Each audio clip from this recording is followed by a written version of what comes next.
Hello everybody, welcome back to Screen Stars. I'm here today to bring you my review for the 2011 drama stroke horror stroke thriller Kill List.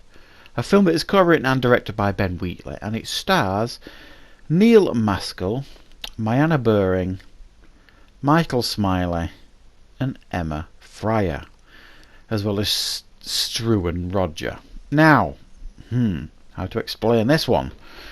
Right, well, this film focuses on Neil Maskell's character Jay, who is an ex-squadder who is living at home, kind of living off benefits. He's got some kind of back problem or something, but he clearly has a bit of a dark past as well, because his best mate, Gal, played by Michael Smiley, who were in the armed forces together, I presumed anyway, do like hits for money, and they are given this job of 3 hits to do that will pay well and obviously certainly keep Jay and his family going for the foreseeable future. He's married in quite a toxic relationship, but loving at the same time, and they've got a little kid.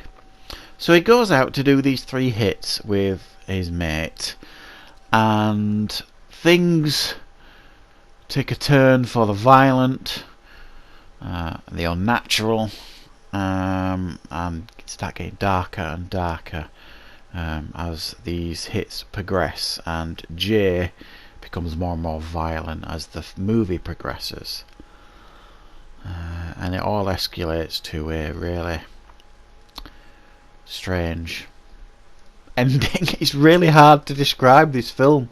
It really is. If you've never seen Kill List, I mean straight away I'm going to say I do recommend this film. This film became highly recommended to me by a number of people. Now, I have explained before, I'm not a massive fan of UK based films, British films. Not a lot. I mean, there are some that I really love. Dead Man's Shoes is one of my all-time favourites of whatever country. It's just an incredible film, and there are others as well, like The Business and things like that. So I'm not, I don't hate British films. I just sometimes think can be a bit dreary and a bit too realistic and a bit boring and they can drag. So I kind of always put up a little bit of a fight with this one, but I did pick it up several months ago. Kill List.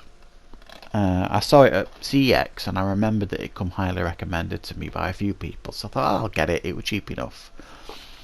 And I watched it with my wife, and I did pre-warn her, says apparently this is supposed to be a bit weird and a bit odd and very violent. She's like, oh, we'll give it a go. Boy, they were right. It really is all those things, this film. It's a very hard film to watch. The violence is on another level.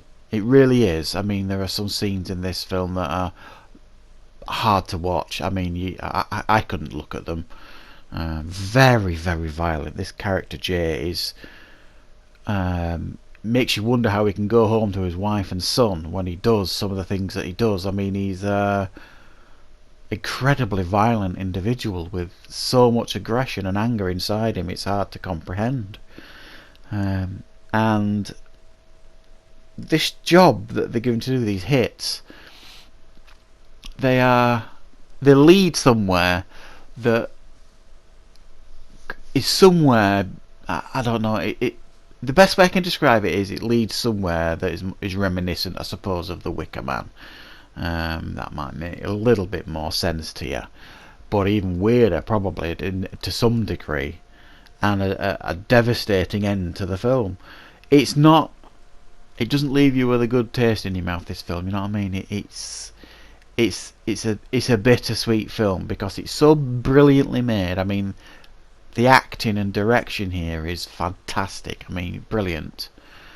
But it's not a film you're going to enjoy, if that makes sense. As good as it is, it's not a film you're going to kick back, put your feet up and have a good time with.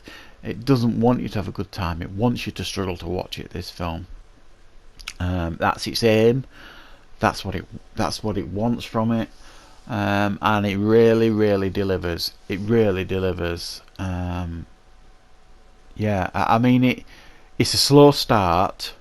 The first 20-25 minutes, maybe half an hour, it's more a family drama. There's this strange setup where you meet Jay and his wife, and they immediately start arguing about money. And then they have this weird dinner party where his mate Gal comes over with his partner, Fiona.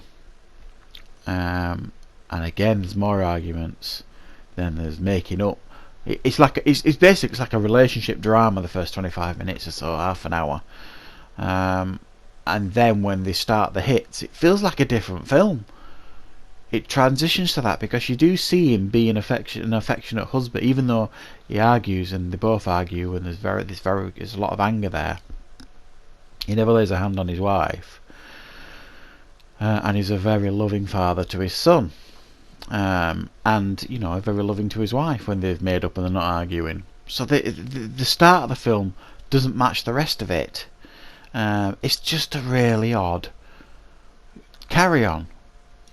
It's it's one of those films as well that you will be thinking about when it ends. And there's very few films that when they end, I usually like to look at some of the extras.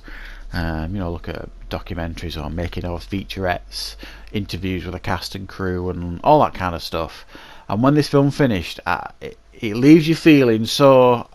I'm not really sure what the right word is, but it leaves you feeling in such a certain way. I didn't want to look at any of the extras. That's how much of an impact this film had on me, if you like. So it's a hard film to watch, but it's a brilliant film at the same time. It's a strange blend. I'm gonna give it an 8 out of 10. It's a film I'm probably gonna have to watch another once or twice to get to fully absorb everything in this film. But yeah, it's an odd one. It's one of those films as well. You're watching all the way through. You're on edge because you know something's going to happen, and you're just not sure what. And boy, does it happen by the end. Well, before that, but it takes a turn for the weird by the end as well. So yeah, check out Kill List if you've never seen it, guys. It's worth checking out, certainly. I've given it an 8 out of 10. So yeah, let me know in the comments if you've seen Kill List, what your thoughts are on it. And of course, I will be back with more content on Screen Stars very soon. Thanks for watching.